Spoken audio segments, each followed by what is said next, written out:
السلام عليكم ورحمة الله وبركاته. ولا لا شرفت الأوصى مع الملك جوكتا وايد السلامي إن شاء الله تعالى ما أنت عارين مهم عن إن لقي بسنة يا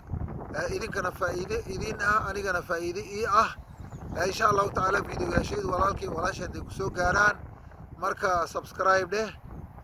إن شاء الله تعالى سي قيبي أدو دعوة النيونية إلهي درتيس أدو النيونية ولا لا شرفت الشري وحن لكل مي والصوماليات وتفصيلها ورنتي آد ما تقعنا الرقة وشقيستا كجرو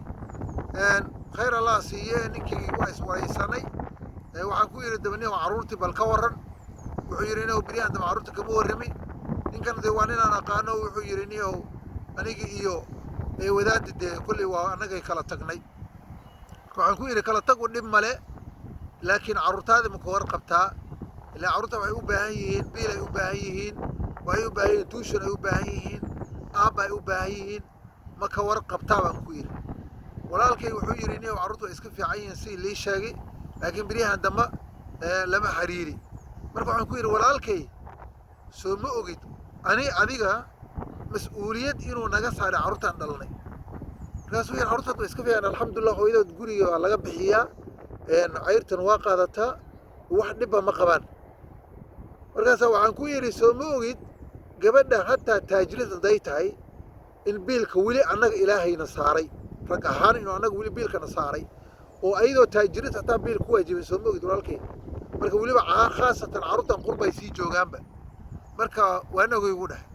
marka xadiidkan walaalkay fadlan waan ku bariya xadiidkan dhegeysan ku dhahay nabiga sallallahu alayhi wasallam idinkan waxaan rabaa walaalaha sharafta inaad dhegeysataan nabigeena sallallahu alayhi wasallam wuxuu yiri يعني كفى بالمرء إثما أن يضيع من يعول أو من يقوت نينكا وحا وفلا عم قفك الدنب وحا وفلا إنه ضيعه وحو أساق قوديني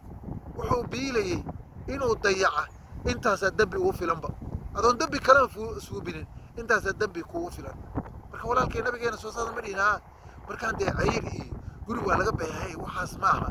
waxaa la fiiriyaa caruurtan maxay u baahan yihiin mustaqbalkooda maxay u baahan yihiin ma taqaanaa maxaa ayaga noloshooda wanaajin kara markaan adiga alxamdulillah ilaahay waa ku siin tagsiilo oo 7 days a week shaqeeyta lacag fiican ku soo gashaa marka walaalkay caruurtaada ka warqab kulli insha Allah ugu dhaaf markii way iga tahay laakiin kulli hadalku igu jawaabeen aad ugu xumaaday oo inuu yiraahdo gabadhaas masaakiinta ah dawladda biisha oo lacagaas la siiyo lacag ceyrtana waa idin sheegay hadda ka hor dawladaha la noolnahay ceyrta waa yasaan dadkooda waa yasaan dadka masaakiinta oo la yasaan la siiyaa ceyrta la idin sheegay marka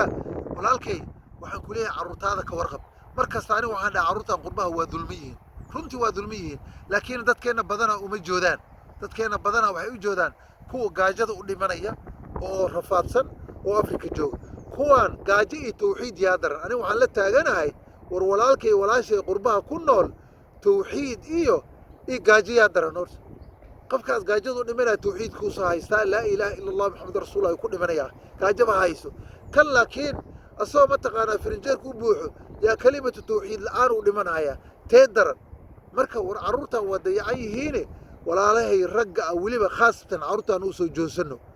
marka weli waxaan la siyaabaa rag badan hadda baarlamaanka Soomaaliya caruurtii meeshan waa dayaceen war caruurtan yaa mas'uulka caruurtan yaa ilaahay bari weydiinaya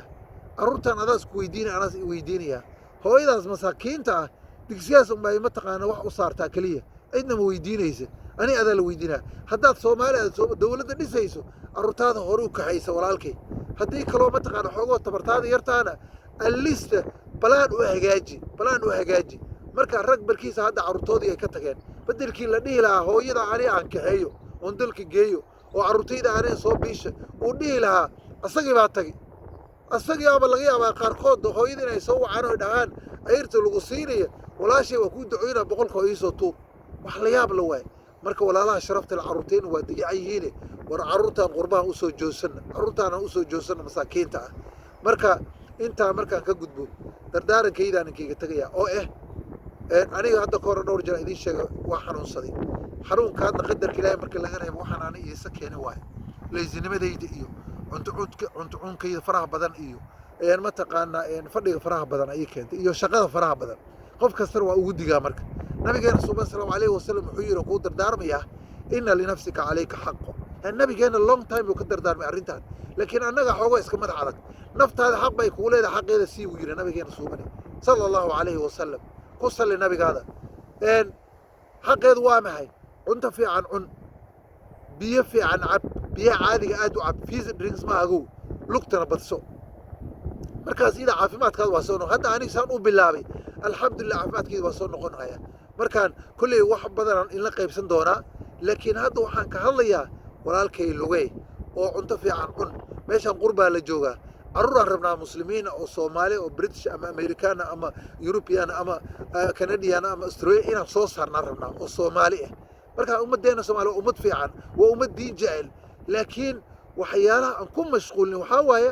ku kastaba africa iyuu ku mashquuli waxa bisuu ka fikira waxaa waaye yacni guri u dhistay guryahadna hadday wax kaa soo galeen wax baan dhihi lahaa